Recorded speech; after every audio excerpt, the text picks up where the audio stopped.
오늘 하나님께서 우리들에게 주신 말씀은 마태복음 5장 1절에서 4절까지 말씀인데요.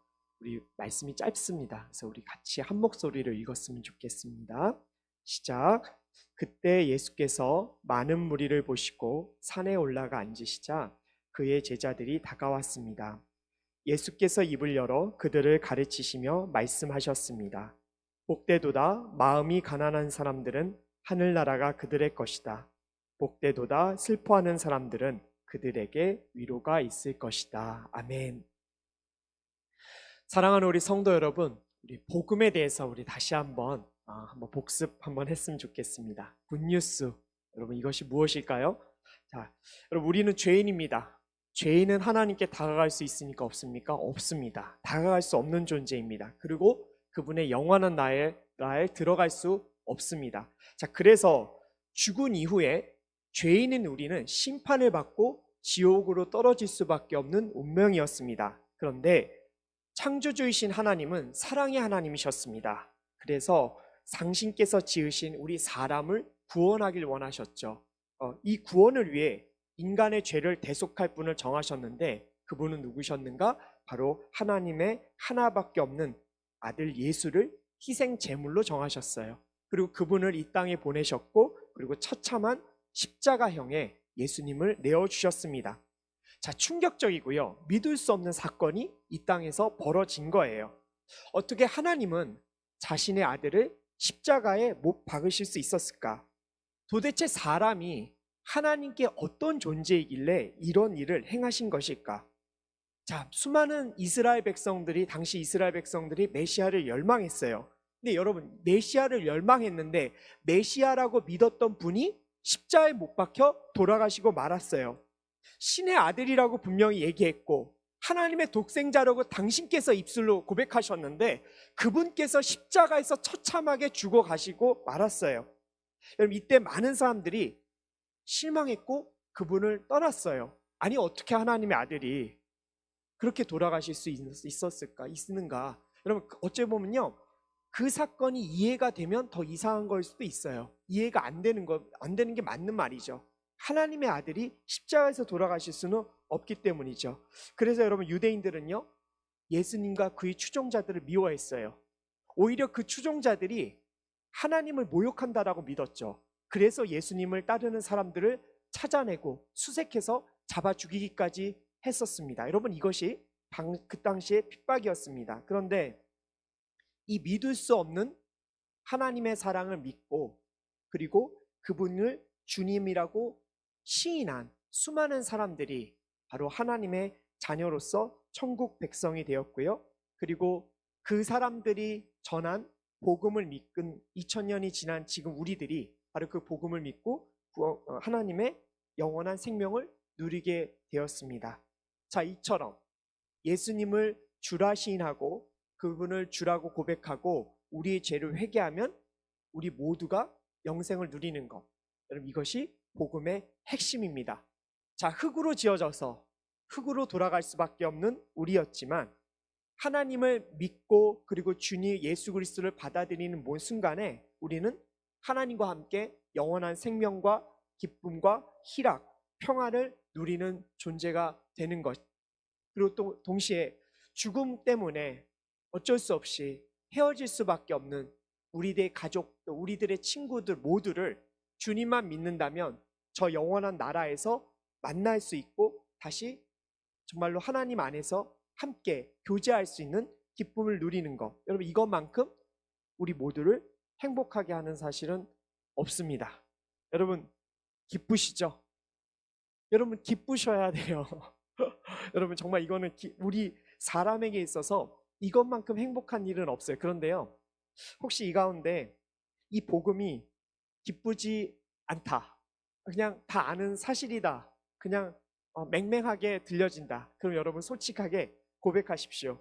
기쁨이 느껴지지 않는다고. 그리고 하나님께 기도하셨으면 좋겠어요. 하나님, 복음을 믿고 구원에 대한 이 감격의 기쁨을 회복할 수 있도록 여러분들 기도했으면 좋겠어요. 그럼 하나님께서 분명히 회복을 주실 줄 믿습니다. 세상의 안락함이요, 이 구원의 기쁨을 꺾습니다. 부지불식간에 이 천국 소망을 꺾는 게 여러분 이 세상의 위력입니다. 그래서 또한 이 세상의 즐거움과 행복은요, 우리에게 죽음과 심판이 있다라는 것을 망각하게 만들어요. 그래서 여러분, 사사기를 보면요, 왜 이스라엘 백성들이 계속 반복적으로 타락하고 죄를 짓고 하나님의 심판을 받아요? 가나안 땅에 있는 물질적 풍요음, 세상의 안락함이 그들에게 하나님이 있다라는 것, 그리고 우리가 하나님의 말씀대로 살아가야 되는 걸 자꾸 잊게 만든 거예요. 여러분, 이 세상도 마찬가지입니다. 여러분, 우리가 복음의 기쁨을 막 누리고 즐거워하고 행복해야 되는데, 이 복음의 기쁨을 누리지 못하게 하는 게 무엇인가? 바로 이 세상의 안락함과 풍요로움 때문에 그렇습니다. 그리고 이 감격이 있어야지만 전도할 수 있어요. 여러분, 구원에 대한 감격이 없으면요, 전도 못해요. 아니, 내가 감격이 없는데 내가 구원받았다는 이 사실에 가슴이 뛰지 않는데 누구를 전도해요? 전도 못해요, 여러분. 그래서 여러분, 이 가운데요, 혹시 내 옆에 있는 나의 동료와 나의 가족들이 지옥으로 가는 것에 대해서 정말로 애통함을 느끼고 전도에 대한 마음이 잘 생기지가 않는다. 나는 왜 이렇게 믿음이 없지라고는 생각 안 했으면 좋겠어요. 이유가 뭐냐면요, 여러분, 그거는요, 믿음이 없는 게 아니에요. 여러분, 믿음 없으면 여러분 다 교회 떠났죠. 여기 있을 이유도 없고 있지도 않았을 거예요. 믿음이 없어진 게 아니에요. 구원에 대한 기쁨을 회복 못해서 그런 거예요. 여러분, 그렇기 때문에 여러분들은 하나님 앞에 이렇게 기도하셨으면 좋겠어요. 하나님, 구원받은 그 기쁨을 회복시켜 주시옵소서. 성령 하나님, 지옥으로 떨어질 수밖에 없는 이 영혼을 구원해 주시고 영원한 생명을 주시고, 그리고 나의 가족과 나의 친지들과 나의 친구들과 함께 천국에서 영원한 기쁨 재회를 할 수 있게 된 그 기쁨을 하나님 풍성하게 회복시켜 주셔서 우리가 이 구령의 열정을 가질 수 있도록 도와주십시오라고 여러분 기도하셨으면 좋겠어요. 여러분들이 지금 전도에 대한 열정이 없는 것을 여러분들 내 안에 믿음이 없어진 것 같아, 이렇게는 착각하지 마시고요. 여러분들 다 믿음이 있기 때문에 이 자리에 오신 거예요. 다만 어쩌면 우리가 너무나 세상사를 바쁘게 살다 보니까 이 구원받은 이 기쁨을 누리지 못하고 있는 것 때문에 우리가 이 구령의 열정이 식은 것 같아요. 자, 그래서 전 여기 있는 모든 청년 여러분들이 다시 한번 하나님께 구원받은 그 기쁨을 회복하시고 이 구령의 열정을 되살리셨으면 좋겠어요. 자, 그런데 여기서 우리 한 가지 생각할 게 있어요. 뭐냐면요, 자, 복음을 믿고 믿음을 갖고 복음을 다 받아들였어요. 자, 그러면 그 이유는 뭐 어떻게 되는 거예요? 다시 한번 예를 들어 볼게요. 자, 여러분들이 꼭 복음을 전하고 싶은 가족들이 있으실 거 아니에요. 자, 그래서 용기를 내서 전했어. 아빠 예수님 믿어봐, 엄마 예수님 믿어봐. 근데 그날 밤 하나님께서 마음을 만지셨어. 그래서 아버지 어머니가 마음이 확 열렸어. 아, 그래, 한번 나도 예수님 믿어보자. 자, 그 예수님을 믿게 됐어요. 자, 그러면 그 다음은 어떻게 하실 거예요? 그 다음 뭐 하실 거예요, 이제? 네, 이제 이걸 한번 여러분들과 얘기를 나눠보고 싶은 거예요. 자, 복음을 믿었다. 여러분, 구원이 확정된 거예요. 예수 그리스도를 주라 시인하고 그분을 나의 왕으로 삼고 나의 죄를 회개했어요. 자, 그러면 여러분, 우리 모두는 하나님의 백성이 됐어요. 이건 여러분 진리예요. 이건 사실이에요. 그래서 주님을 주라 시인하면 그 사람은 천국 백성이 되었죠. 자, 그런데 천국 백성이 되었다면 그때부터 뭐가 시작이 되냐면 천국 백성으로서의 삶을 시작해야 되는 거예요. 완전히 새로운 삶을, 이제 여정을 시작하게 되는 것이죠. 지금까지 따랐던 세상의 가치관, 욕망 다 버리고 이제 주님의 십자가를 향해 달려가야 되는 게 바로 복음을 받아들이고 구원받은 사람이 해야 될 이제 모습이죠. 갖춰야 될 자세예요. 저는 여러분 이거를요, 출애굽의 과정 좀 비교해서 설명드리고 싶어요. 여러분, 출애굽은요, 하나님께서 죄인인 인간을 구원하시는 사건이 얼마나 위대하고 감격적인 것을 우리들에게 실제적으로 보여주는 사건이에요. 출애굽이 그래서 여러분 성경에서 그렇게 중요한 챕터를 차지하고 있는 거죠. 여러분, 하나님께서요, 이 학대와 이 죽음의 땅에서 이스라엘 백성들을 구출하셨잖아요. 어떻게 구출하셨어요? 한 번에? 아니요.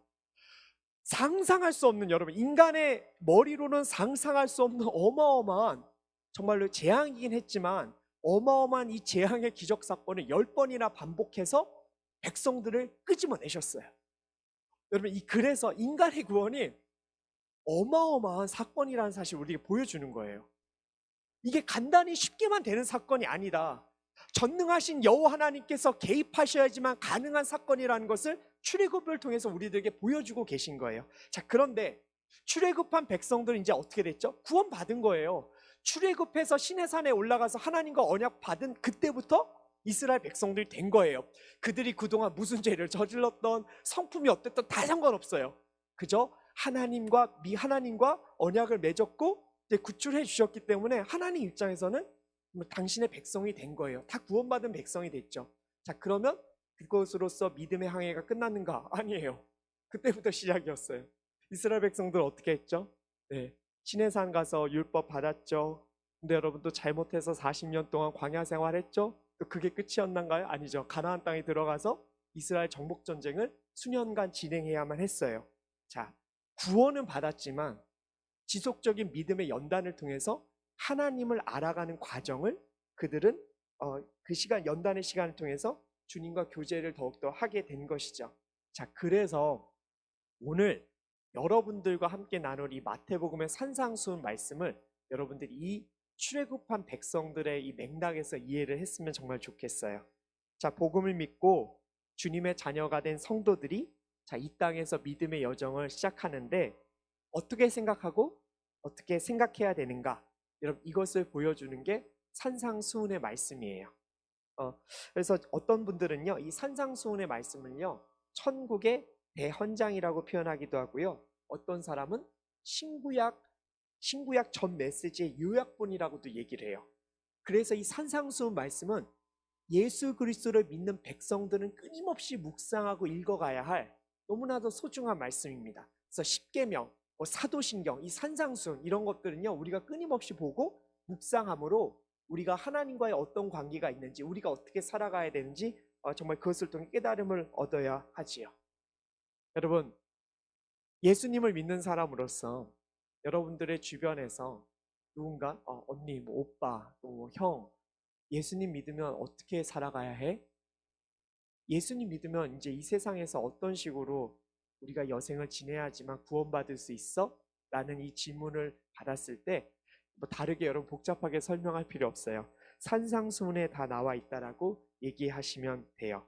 그리고 이 산상수훈의 말씀을 전 여러분들이 좀 이렇게 생각해 봤으면 좋겠어요. 어떻게 생각했으면 좋겠냐면 평범한 우리들이 막 지키지 못할 말씀 이런 걸로 여러분 여기지 않았으면 좋겠어요. 왜냐하면 여러분, 우리가 산상수훈 말씀 읽다 보면 우리가 어떻게 이렇게 살 수 있을까라는 생각이 드실 때도 있잖아요. 아니, 여성을 음란한 눈으로 보기만 하면 간음죄에 해당한대요. 여러분, 간음죄는 사형이에요. 그런데 산상수훈의 말씀은 지금 그것을 명시하고 있어요. 자, 죽을 만큼 미운 저 인간을 그리스도의 힘으로 사랑하라고 말씀하고 계세요. 원수를 사랑하라고 하셨잖아요. 그리고 돈 없고 백 없으면 인생 살기 너무나 어려운데 하나님께서는 그런 걱정하지 말라고 말씀을 하셨어요. 자, 이런 말씀을 읽다 보면요, 주님 어떻게 이렇게 살아요? 또 천국에 가서야 뭐 지킬 수 있는 말씀 아닐까요? 이렇게 여길 수도 있잖아요. 또 하나 있어요.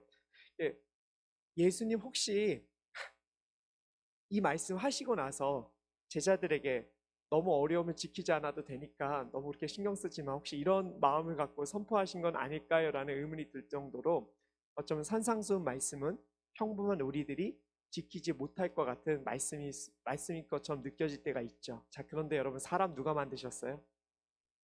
예수님 만드셨어요.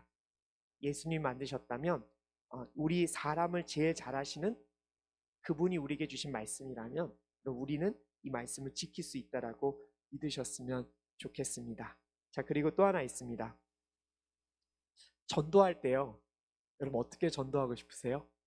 유창하게 복음의 진리를 잘 설명하고 싶으세요? 신학자처럼 이렇게 어렵게 예수님을 설명하고 싶으세요? 아니요, 그럴 필요 없어요. 여러분, 전도하고 싶다면 산상수훈의 말씀대로 살면 됩니다. 여러분들이 산상수훈의 말씀대로 살면요, 아마 여러분들의 주변 분들이 내가 다른 사람 모르겠는데 너가 믿는 예수 내가 한번 믿어보자 라는 말이 나올 겁니다. 산상수훈의 말씀대로 살면요, 여러분들이 빛과 소금으로서 이 땅을 살아가심으로 분명히 주변에서 여러분들의 믿는 그 예수님에 대해서 궁금하게 될 거라고 저는 확신합니다. 사랑하는 우리 갈렙 공동체 여러분, 오늘 제가 여러분께 도전 드리고 싶습니다. 한동안 우리가 교회 잘 나오지 못하고 믿음의 교제도 못하고 우리가 좀 더 서로 영적으로 도전하지 못했던 시간들이 있었지만, 오늘 여러분들께 저는 이 산상순의 말씀을 갖고 도전하고 여러분들의 삶이 전도가 되는 인생으로 사셨으면 좋겠습니다. 제가 여러분, 우리 갈렙 공동체 하반기에 비전을 정했어요. 성령과 전도입니다. 여러분, 우리가 전도할 때 우리 믿음이 깨어납니다. 우리가 구령의 열정이 있을 때 우리의 삶이 하나님 앞에 바르게 설 수 있습니다. 구령의 열정이 있는 사람은 제가 아까 좀 뭐라고 그랬죠? 복음의 기쁨을, 구원의 기쁨을 가진 사람이 할 수 있다라고 좀 말씀드렸습니다. 여러분, 여러분들의 있는 구원의 기쁨을 확인하고 싶으세요? 전도하십시오. 전도하기가 어려울 정도로 내 안에 구령의 열정이 없다? 성령님께 기도하십시오. 성령께서 도와주실 것입니다. 여러분, 우리는 크리스천입니다. 성도입니다. 이 땅을 정말 하나님의 말씀을 지키며 살아가는 존재들입니다. 그리고 그분을 통해서 우리가 얼마나 많은 기쁨과 희락을 누리는지 우리는 알고 있잖아요. 그럼 여러분, 우리가 이럴 때 한번 전도에 대한, 그리고 성령에 대한 열망을 가졌으면 좋겠고, 그리고 그 구체적인 우리 삶의 모습을 이 산상순에서 찾았으면 좋겠습니다. 그래서 마태복음 5장 1절과 2절 말씀을 읽길 원합니다. 제가 읽도록 할게요. 그때 예수께서 많은 무리를 보시고 산에 올라가 앉으시자 그의 제자들이 다가왔습니다. 예수께서 입을 열어 그들을 가르치시며 말씀하셨습니다. 자, 1절 말씀에서요, 예수님께서 많은 무리를 보셨다고 해요. 여러분, 그 무리 누구일까? 궁금해요. 궁금해 하셔야 돼요. 여러분, 우리가 말씀을 했다라는 건 대상이 있다라는 거잖아요. 예수님께서는 아무나에게 다 얘기하시는 분이 아니에요. 분명한 대상이 있으셨어요. 그 대상이 누구였는가? 마태복음 4장 23절에서 25절까지 그 대상들이 나와요. 오늘 예수님께서 산상순을 선포한 자들은 누구였는가? 제가 23절부터 25절까지 말씀을 자막을 통해서 제가 한번 읽어드릴게요. 예수께서 갈릴리 지역을 두루 다니시며 회당에서 가르치시고 복음을 전파하시며 사람들의 모든 질병과 아픈 곳을 고쳐 주셨습니다. 예수에 대한 소문이 시리아에 퍼졌습니다. 그리하여 사람들이 병을 앓는 모든 사람들을 예수께 데리고 왔습니다. 그들은 온갖 질병과 고통으로 괴로움을 당하는 사람들, 귀신 들린 사람들, 간질병에 걸린 사람들, 중풍에 걸린 사람들이었습니다. 예수께서 그들을 고쳐주셨습니다. 그러자 갈릴리, 데가볼리, 예루살렘, 유대, 요단강 건너편 지역에서 온 수많은 사람들이 예수를 따랐습니다. 아멘. 자, 오늘 예수님을 따르는 사람들은 누구였는가? 우리 예수님이 본 사람들은 누구였는가? 예수님께서 갈릴리 지역에서 어마어마한 기적을 베푼 것을 체험하고 본 사람들, 들은 사람들이 나왔어요.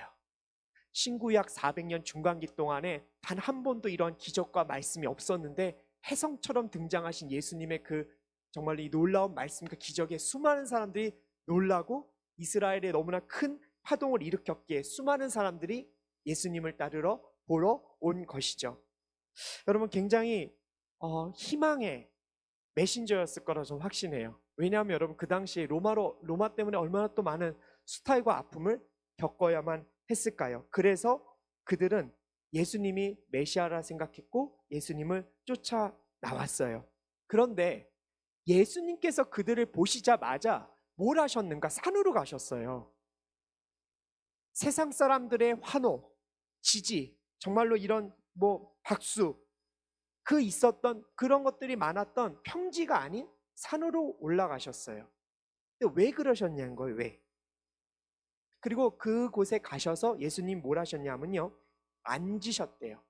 자, 당시 당시 이스라엘 사회에서요, 랍비가 율법을 가르칠 때 앉았다고 합니다. 권위를 나타낸 것이에요. 예수님께서 일부러 그러신 것 같아요. 그러니까 본인이 말씀을 가르칠 수 있는 권위를 백성들에게 보여주신 거죠. 그리고 입을 여셨다라는 표현이 말씀에 나와 있어요. 이것은 무엇이냐면 말의 엄숙함을 나타날 때 쓰는 표현이에요. 그러니까 즉 예수님께서 백성들에게 내가 권위가 있고, 그리고 내가 지금부터 너희들에게 알려주는 건 굉장히 중요한 거야라고 이 예수님의 모습을 통해서 보여주신 것이죠. 자, 그러면 우리는 한번 생각해 봐야 돼요. 예수 그리스도의 그 기적을 체험하고 목도하고 그리고 소문을 들은 그 수많은 사람들을 예수님이 보자마자 지금 메시지를 전하러 가신 거잖아요, 산으로. 그리고 그들에게 전파하시려고 한 거잖아요. 왜 그러셨을까? 제가 설교 때 중간중간 그 세브란스 재활병원에서 의료사회복지사로 근무했다는 거 제가 알려드린 적이 있었죠.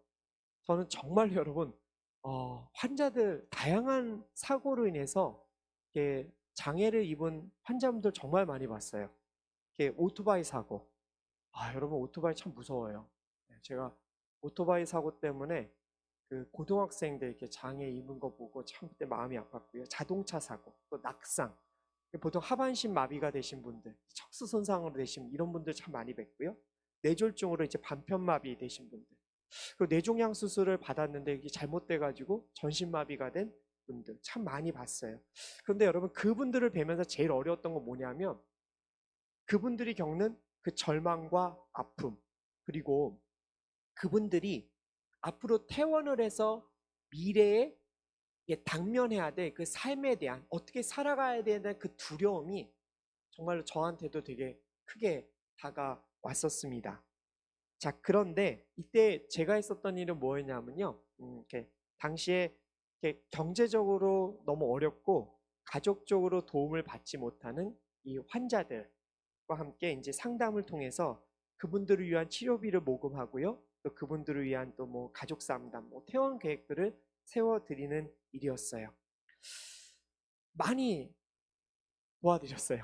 당연히 그 일이 제 일이었기 때문에 그렇고요. 또 하나는 뭐 다른 방송국하고도 연결해서 이렇게 수천만 원 모금도 해서 이렇게 지원해드린 적도 있었어요. 최선을 다했는데요.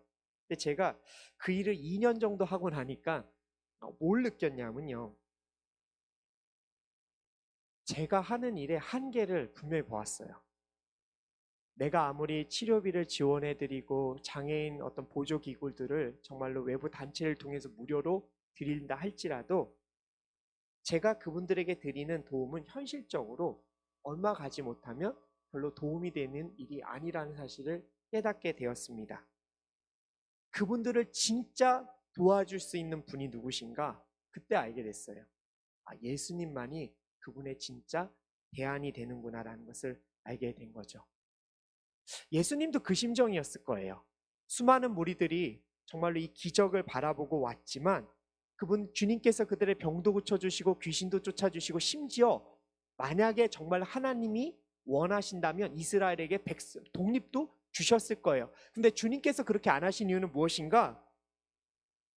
그게 영원한 생명을 주는 게 아니라는 걸 아십니까? 때문에 아무리 그렇게 해줘도 그들이 진짜 구원을 받는 것과는 그 일이 상관이 없기 때문에 그러신 것들이죠. 그래서 주님은 당시 그 무리들을 보고 이제 생명의 메시지를 전해야 되겠다라고 결단을 하신 거죠.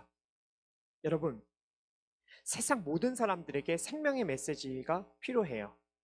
결혼도 중요하고 건강, 뭐 명예 다 중요해요. 근데 여러분, 그거 없어도 우리 살아요. 아시죠? 그거 없어도 우리 살아갈 수 있어요. 그런데 생명의 메시지가 없으면 우리 죽어요. 여러분, 이것은 우리가 인정해야 될 거라 믿습니다. 그리고 주변에 여러분들 복음이 필요한 분들도 이 주님의 시선으로 보길 원해요. 그분들이 여러분들보다 잘나고 그분들이 여러분들보다 잘 사세요? 여러분, 그렇다고 해서 그분들에게 이 메시지가 필요하지 않는가? 필요해요. 여러분, 그 메시지 없으면 그분들 죽어요. 그분들은 지옥으로 갈 수밖에 없기 때문에 그렇습니다. 그래서 저는 오늘 예수님께서 그 심정으로 그 무리들을 보면서 오늘의 메시지를 전하신 거예요. 그러니까 여러분, 이 메시지는 그때 당시의 무리들이나 오늘날 우리들에게 정말 필요한 말인 거죠. 자, 첫 번째로 예수님께서는 마태복음 5장 3절에서 이 얘기를 하셨어요. 자, 복되도다 마음이 가난한 사람들은 하늘나라가 그들의 것이다. 산상수훈의 첫 번째 서두에 예수님께서 무엇을 얘기하셨는가? 팔복을 얘기하셨어요. 여러분, 한국 사람들 복 좋아하죠? 네, 복 정말 좋아합니다. 그래서 저희 딸도 복주머니를 갖고 있어요. 네, 심지어는 여러분 복조리개도 있어요. 우리나라가 그만큼 복을 좋아합니다. 자, 그런데 예수님의 이 팔복은요, 세상이 말하는 소유나 성취에 관련된 복은 아니에요. 이 복은요, 마음의 상태, 그러니까 복이라는 것은 성품과 관련이 있다라는 것을 주님께서 깨닫게 해주시기 위해서 먼저 산상수훈의 전면에 복에 대한 이야기를 하셨습니다. 그리고 예수님께서 말씀하신 팔복은요, 서로 떨어져 있는 게 아니에요. 연결되어 있어요. 그래서 초대 교부였던 크리소스토무스라는 분이 이 팔복을요, 황금사슬로 연결되어 있다라고까지 이렇게 표현을 하셨습니다. 자, 첫 번째 복부터 네 번째 복은 하나님과의 관계에서 나오는 복이고요. 네 번째부터 여덟 번째까지 복은 사람들과 관계에서의 복입니다. 그래서 여러분들 이거는 그냥 여러분들이 크게 기억하시고 말씀을 들으시면 됩니다. 자, 그러면 첫 번째 복을 한번 살펴볼게요. 자, 마음이 가난한 사람들이라고 얘기했는데요. 여러분, 가난이 뭡니까? 가난은 넉넉하지 못한 거예요. 가진 게 없는 거예요. 여러분, 가난함은요, 다른 사람들의 도움이 없으면 살아가기가 정말 힘든 상태가 가난이에요. 그래서 여러분, 그래서 가난한 사람들은요, 본인들이 죄인이 아닌데 도움을 청할 때 정말로 간절히 허리를 굽히고 정말로 그 돕는 손길을 바라보게 되어 있습니다. 사람은요, 누군가에게 줄 것이 있고요, 베풀 수 있을 때 떳떳한 거예요. 그럴 때 자신감이 생기죠. 그런데 자신의 마음을 보니 줄 것도 없고 베풀 것도 없으니까 마음이 가난한 사람들은 뒤로 숨게 되어 있고, 그리고 정말로 목소리를 낮출 수밖에 없는 상황입니다. 또 있습니다. 마음의 가난함은요, 반드시 물질적인 가난함 때문에 생기는 것도 아니에요. 이게 개인적으로 사람에게 어떤 위기가 닥쳤을 때도 이런 가난한 경험을 합니다. 아마 여러분들 모두가 이 마음이 가난했던 경험들이 있으셨을 거예요. 저는 작년에 저희 아내 9월 달에 둘째 출산할 때 이제 돌이 되어 가는데, 그때 이 마음의 가난함을 너무 절실하게 경험을 했어요. 코로나 상황이었는데 진통이 왔어요. 밤에 진통이 왔는데 바로 병원으로 달려갔죠. 병원으로 달려갔더니 코로나 검사를 하고 하루가 지나야 무통주사를 놔줄 수 있대요. 그러니까 무통주사를 못 맞는다는 거예요. 그러니까 무통주사 없이 그냥 생짜배기로 오늘 애를 낳아야 된다고 하고 불만실에 들어갔어요. 분만실에 저도 들어오라고 하더라고요. 들어오라는 데도 있고 안 들어오라고 하는데 병원 측에서 허락을 해줬어요. 한 5걸음 떨어진 곳에서 아내의 출산 과정을 모두 지켜보고 있었는데요. 그러면 그 아내의 정말 그 고통 소리 들으면서 별별 생각이 다 들었어요. 아내가 출산을 42살에 했거든요. 제가 그때 당시에 아내의 그런 몸 상태를 보고 차라리 둘째 갖는 거를 계획하지 말걸, 뭐 그런 생각도 했고요. 아내 떠나면 애 둘을 호라비로 어떻게 키울지 뭐 그런 생각, 별별 생각을 다 했어요. 그런데 그때 마지막으로 제가 하게 된 게 뭐였냐면요, 하나님 도와주세요. 제가 할 수 있는 게 아무것도 없습니다. 아내는 저렇게 고통스러워하는데 남편 된 입장에서 아무것도 도와줄 수 없는 그 상태. 여러분, 그렇게 되니까 오직 주님만 찾게 되고, 주님이 말씀하시면 모두 예스라고 말하겠습니다라는 고백이 터져 나오게 되었습니다. 그래서 여러분, 마음이 가난한 상태가 어떤 상태인가? 오직 하나님만 바라보고 하나님만 도움을 구하는 상태가 마음이 가난한 상태예요. 그리고 하나님이 말씀하시면 오직 예스로 대답할 수 있는 그 상태, 여러분, 그 상태가 진짜 마음이 가난한 상태입니다. 저는 이렇게 마음이 부자였다가 한순간에 마음이 가난해져서 주님을 주라 고백한 성경의 인물로 느부갓네살 왕을 들고 싶어요. 한때 모든 것을 가졌던 왕이었잖아요. 제국을 호령했고요, 수많은 백성들의 생명을 좌지우지하셨던 인물이었어요. 그런데 가진 게 너무 많다 보니까 마음도 풍요로워졌고, 그 풍요로움이 교만함으로 변해서 느부갓네살 왕이 바벨론 도성에서 내 힘과 권력으로 이 모든 것을 지었다라고 고백을 하죠. 그러자마자 바로 하나님께서 벌을 주셔서 7년 동안 정신병자처럼 초원에서 들판에서 짐승들과 함께 지내게 되었습니다. 그리고 나서 회복되었을 때 느부갓네살 왕이 했던 말이 무엇인가? 하나님을 존경하고 그분의 모든 길은 의롭다. 여러분, 이렇게 고백을 했죠. 여러분, 마음이 가난하는 것 바로 이런 것이죠. 그리고 하나님 앞에서 자신의 무능력을 깨닫거나 또 그분의 영광 앞에서 우리가 먼지 같은 존재라는 걸 아는 것, 또 하나 우리가 죄인이기 때문에 그 주의 심판 앞에 있다라는 걸 깨닫는 것, 여러분 이것이 마음의 가난한 상태입니다. 여러분 마음이 가난해지면요, 주님께 뭐든지 순종하겠다라고 고백을 하게 됩니다. 주님이 말씀하시면 오직 예스. 여러분 이것이 마음이 가난한 사람들의 정말 자세인 것입니다.